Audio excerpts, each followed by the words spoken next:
Hey folks, Country Prepper here.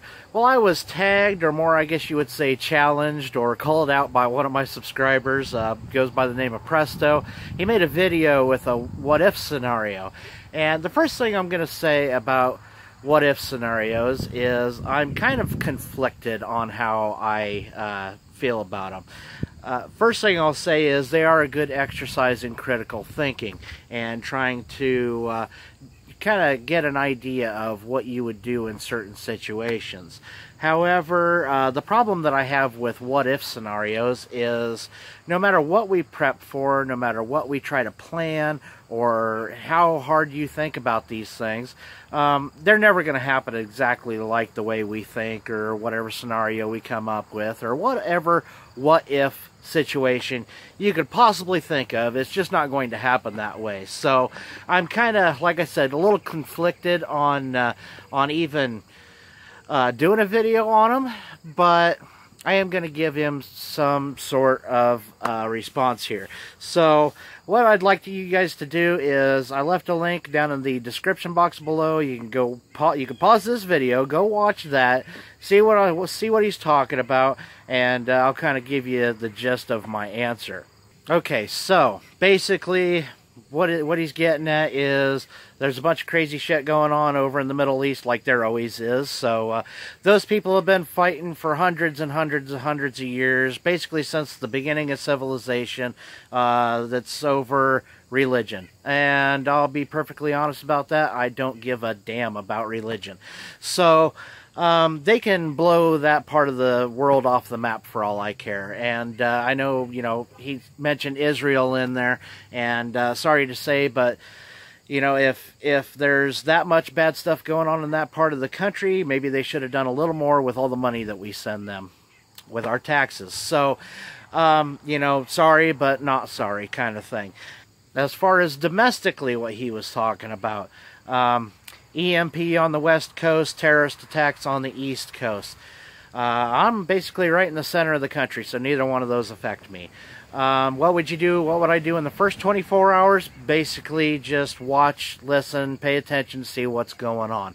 I'm not going to make any drastic measures when it's, that far away from me. Within, I think it was, a week or two, what would I do after that amount of time? Things are starting to spread, fuel shortages, food shortages, things like that. Still, as far away as that is, it probably will not affect me. So, once again, I sit and watch, pay attention, think and observe, see what's going on, see what's going to happen. At best, I would probably start getting more water, and I'm already trying to get more water stocked up now, but in a case like that, I would be grabbing every possible container you could find, no matter what it is, and filling it with water. Bathtubs and, just pools and anything you can think of, put water in it. I would also get fuel. Make sure both vehicles are fueled up and ready to go.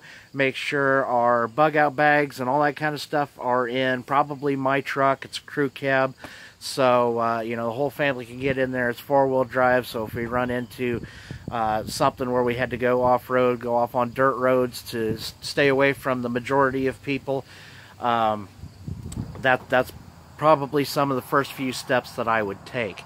Probably would load up quite a bit of food and water, of course, and things like that, just so that if we had to get out of town, then we could do so. With the truck already being gassed up and everything, then we could probably go.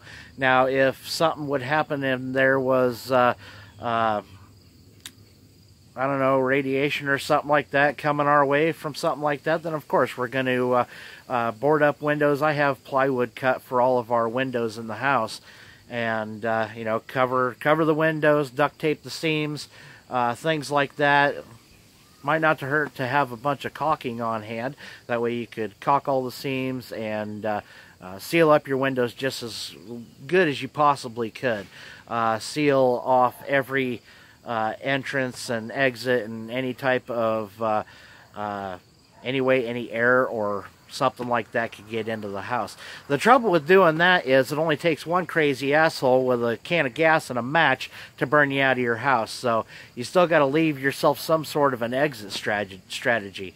None of my bug out locations, I have 3, well actually I guess 4 of them that I could go to.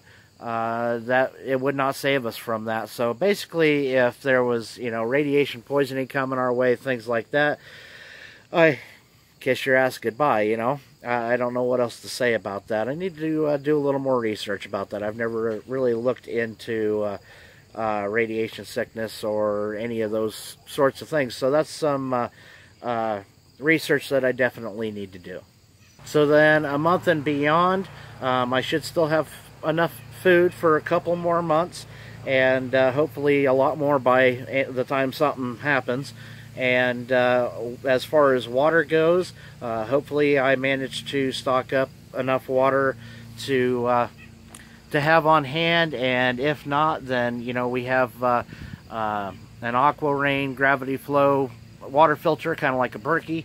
So I would be probably going to the nearest stream, which is only maybe a quarter mile away, and you know, filling up jugs to bring back and filter water and things like that. So you know, it's like I said, with these what if scenarios, you just don't know exactly what's going to happen, and you cannot you can't determine exactly what you would do, because every situation is going to be just a little bit different.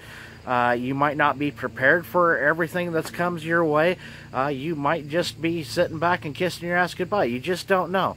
So that's one of the reasons why I'm not terribly fond of what-if scenarios, but it is a good thing to think about, and it does give you some critical thinking skills, kind of like what I just came up with right here on camera, is needing to do research on nuclear situations. So you know, it's a good thing to practice, it's a good thing to think about, but like I said, whatever you plan is not going to happen. So I guess there's my answer for you, Presto. I hope that suffices. So anyway, if you did go over and watch that video and figure out what the what if scenario is, go ahead and leave in the comment section below what you would do, and really like to hear some different opinions on the subject. Alright, well, I've rambled on long enough. It was a good critical thinking task, so I'll leave it at that, and thank you guys for watching. See you next time.